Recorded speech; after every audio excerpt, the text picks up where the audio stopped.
Good morning guys. Sa ngayon umaga ay pakikita ko sa inyo ang ating ayusin. Kung saan ba natin ayusin tong color na nag-green.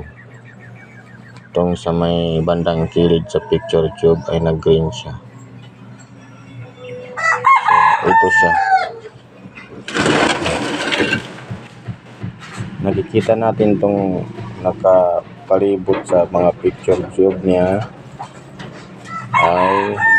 Yan ay tinatawag na degaussing. Yan siya. Yan ang nagakontrol sa kanyang color sa may kilid sa picture tube. Kaya hindi na nag-protect kung nakalapit siya sa may magnetic upang hindi maapektuhan ang color ng ating TV. So, tara ayusin na natin guys. So ito na yung sinalagyan ko ng mga guys. So iti-testing ko na lang. Na siya guys, normal ng kulay. Ayan.